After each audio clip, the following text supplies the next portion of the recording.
Have you ever had a moment when a random thought popped into your head, and then moments later, you saw it manifest in the world around you?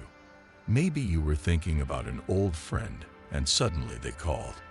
Or perhaps you imagined a specific opportunity, and there it was, as if the universe had been listening.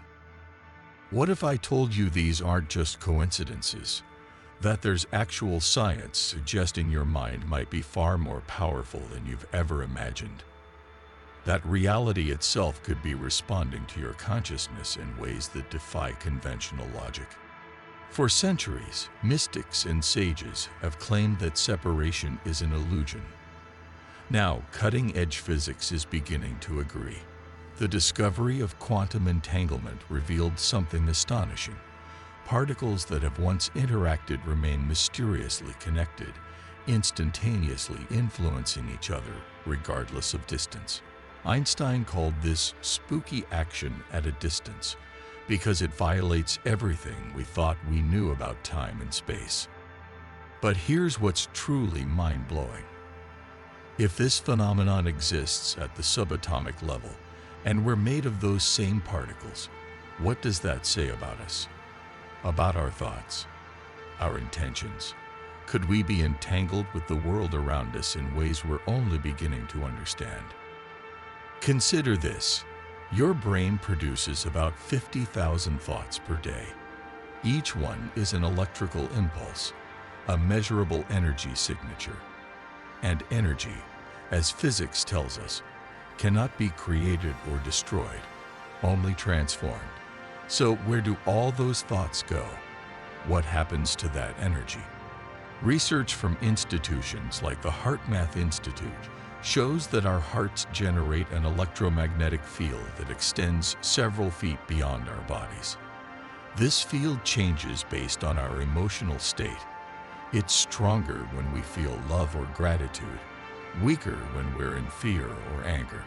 Even more fascinating, these fields interact with our environment and with other people's fields. This brings us to a radical idea. What if your consciousness isn't confined to your skull? What if it's more like a radio transmitter, constantly sending and receiving signals from the field around you?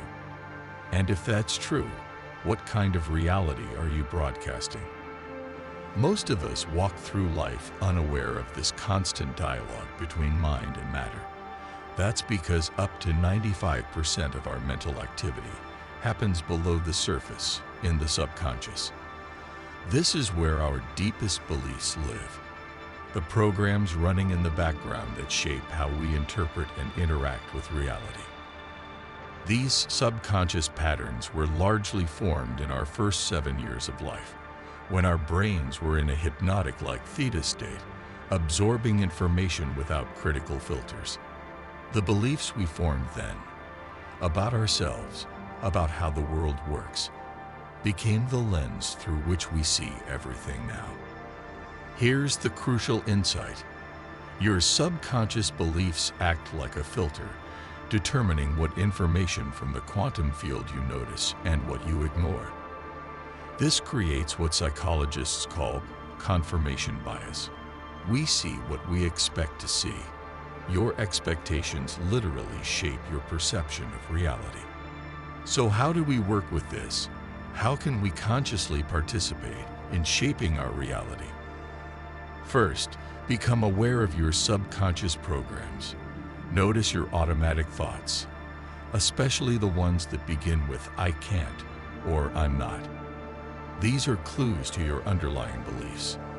Second, practice mental rehearsal. Your brain doesn't distinguish well between vivid imagination and actual experience. When you visualize a desired outcome with emotion, you're laying down new neural pathways. Third, cultivate heart coherence. When you generate genuine feelings of appreciation or compassion, your heart's electromagnetic field becomes more coherent and powerful. This state has been shown to affect not just your own body, but your environment as well. Fourth, embrace uncertainty. Quantum physics shows us that at the most fundamental level, Reality exists as probabilities until observed. The moment you think you have it all figured out is the moment you stop seeing possibilities. As you begin to experiment with these ideas, you might notice subtle shifts, unexpected synchronicities, opportunities appearing, relationships transforming. These are signs you're beginning to dance with the quantum field rather than struggle against it. Remember, this isn't about controlling reality like some cosmic vending machine. It's about recognizing your participation in an interconnected web of consciousness. When you change your inner state, you change how you perceive and interact with the world, and the world responds in kind. The greatest discovery you'll ever make is this: you're not separate from the universe. You are the universe, experiencing itself, and that changes everything. So the next time you have a thought that seems to manifest in reality, don't dismiss it as coincidence. Instead, ask yourself, what else might be possible? How might I consciously collaborate with this mysterious, intelligent universe? The answers might just reshape your world. Because in the end, reality isn't something that happens to you. It's something that happens through you. And that means you have far more creative power than you've ever imagined. The question is, what will you create with it?